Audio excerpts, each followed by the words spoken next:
Assalamualaikum warahmatullahi wabarakatuh. Kembali lagi di Baskara Tutorial. Di video kali ini saya akan memberitahukan kepada teman-teman semua bahwa saya sudah selesai membuat sebuah aplikasi SPP.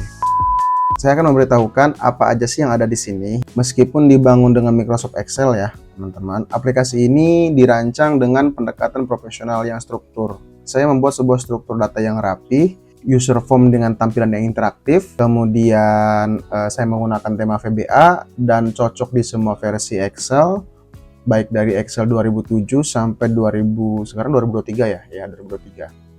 Cara pakainya teman-teman, kita masuk di bagian menu home. Di sini ada tampilan utama, yaitu mulai dari menu-menunya. Hal yang pertama, teman-teman bisa diedit dulu di bagian pengaturan, di bagian nama sekolah teman-teman. Misalkan teman-teman sekolahnya di mana, saya sih SMP-nya Baskara Tutorial aja, jadi gak usah diedit ya. Selanjutnya, sebelum teman-teman masuk ke bagian pembayaran SPP, saya sengaja diurut sesuai dengan aturannya. Jadi mulai dari data kelas, kemudian besaran SPP, kemudian program sekolah, selanjutnya kemudian data siswa. Setelah data siswa nanti akan disinkron, kemudian dicetak kayak gitu. Nah, kita akan coba gunakan satu-satu ya teman-teman. Mulai dari data kelas dulu. Kita masukkan dari jenjang kelasnya, misalkan kita mulai dari jenjang kelas 1. Kemudian kita tulis nama kelasnya itu misalkan A. Jadi teman-teman gak usah nulis 7A ataupun 1A ya. Cukup teman-teman pakai A aja. Kenapa? Ketika teman-teman klik save, itu akan masuk ke bagian sini, daftar namanya. Jadi kalau misalkan teman-teman tulis 1A kayak gini misalkan ya, nanti akan muncul juga kayak gini, tapi nanti jadi 11 teman-teman. Jadi saya gabungkan antara bagian sini sama bagian sini, jadi seperti ini. Ini akan menjadi sebuah ID kelasnya. Saya hapus dulu yang ini ya, mengganggu. Belum dipencet dong. Oke. Kemudian kita tambahkan dua jenis kelas aja ya, 1A, 1B. Jenjangnya itu kelas 2A sama kelas 2B gitu. Ya. Selanjutnya masuk ke bagian besaran SPP. Misalkan teman-teman untuk kelas 1 itu SPP per semesternya itu 500.000. Jadi tekan save. Kemudian untuk kelas 2 itu per semesternya itu bayarnya misalkan ada mahal, saya tik 650 ribu. Nah, selanjutnya setelah masukkan sesuai dengan besaran SPP di bagian program sekolah di sini, ini adalah jenis program yang akan digunakan oleh sekolah. Misalkan kalau dia reguler, jadi tidak ada pengurangan ataupun diskon dalam sebuah bayaran SPP. Kita tulis 0 untuk reguler ya. Kalau misalkan dia masuk ke beasiswa akademik dari sekolah, misalkan dia masuk dari beasiswa, jadi ada keringanan sekitar misalkan 150.000 kayak gitu. Kalau misalkan dia dari keluarga dengan penghasilan tidak tetap, artinya orang tuanya tidak bekerja, maksudnya orang tuanya kerjanya serabutan ataupun emang kurang mampu ya, mohon maaf, misalkan dia kena potongan misalkan 400.000 kena potongannya. Oke. Setelah selesai, masuk ke bagian data siswa. Di data siswa, teman-teman bisa masukkan A001 misalkan untuk ID-nya. Saya coba 1.45.001 dengan nama misalkan Baskara. Kemudian dia kelas 1. Dia jumlah SPP-nya per tahun adalah 500.000. Jadi untuk per bulan dia sekitar 41.667 rupiah. Terus dia masuk kelas A dan dia jenis keringanannya seperti apa? Jenis keringanannya di sini program yang kita gunakan. Misalkan kalau misalkan dia reguler, dia tidak ada potongan. Kalau misalkan dia masuk ke beasiswa, nanti ada potongan 150.000 yang tadinya 500.000 jadi 350.000 seperti ini. Kemudian bagian per bulan dia sekitar 29.167. Kalau misalkan dia ekonominya dari keluarga penghasilan tidak tetap seperti yang tadi, jadi dia cuma bayar per bulan 8.000. Jadi dinamis ya teman-teman ya. Saya tulis reguler aja biar 500.000 pas. Kemudian kita save, masuk. Kemudian saya tambahkan lagi. Kita tambahin 4 aja kali ya. 002 namanya Dika. Kemudian dia jenjang kelas 1. Tadi kelas 1A, sekarang kelas 1B. Dia masuk ke bagian beasiswa. Biar ada perbedaan ya teman-teman ya. Terus kemudian 2 lagi ya. 003 Ferry, jenjang kelasnya kelas 1 enggak enggak dong, kelas 2. Kelas 2 kan kelas 1 beda ya. Kalau kelas 1 kan 500.000. Kalau kelas 2 itu 650.000. Terus kita masukkan pilih kelas 2A misalkan, kemudian dia reguler, kemudian kita save. Selanjutnya kalau misalkan yang kedua dia kelas 2B, kemudian dia masuk ke ekonomi rendah, akhirnya harus ada program keringanan, dan kita save. Belum dikasih nama, 1234004. Terus ini indah lah ya, kita klik save. Jelas ya teman-teman, kayaknya seperti ini jelas ya.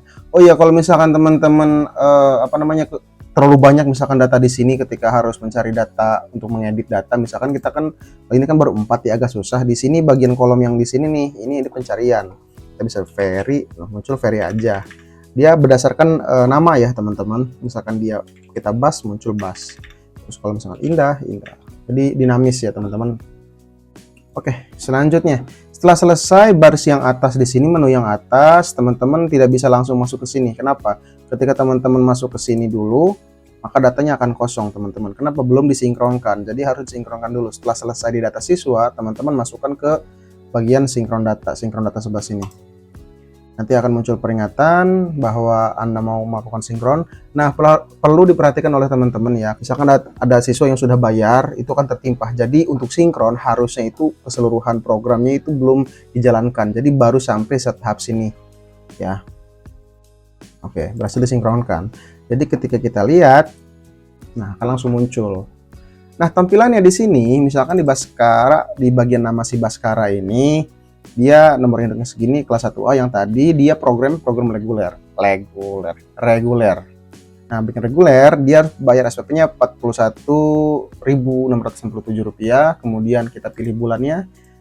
Setelah kita pilih bulan Januari, misalkan dia bayarnya pengen bulan Januari, kita tuh.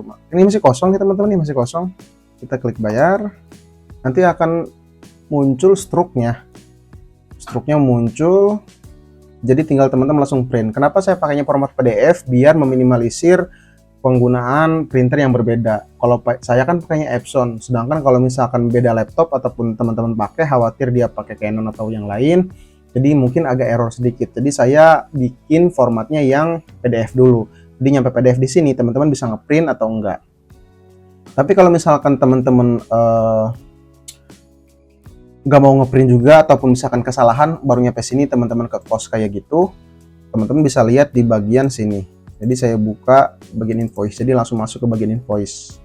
Lokasinya di mana? Lokasinya adalah lokasi di tempat di mana teman-teman menyimpan file ini ya. Jadi gak usah khawatir kalau misalkan setelah memasukin bayar ternyata teman-teman printernya belum aktif, ataupun misalkan teman-teman ke close tadi Microsoft Edge-nya, jadi bisa teman-teman lihat ulang hasilnya di sini.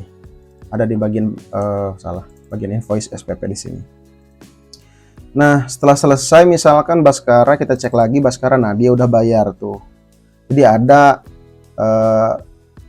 trackernya ya, tracker teman-teman. Jadi dia bulan apa yang sudah bayar, bulan apa yang dia belum bayar, dia bisa kelihatan. Dia bulan Januari.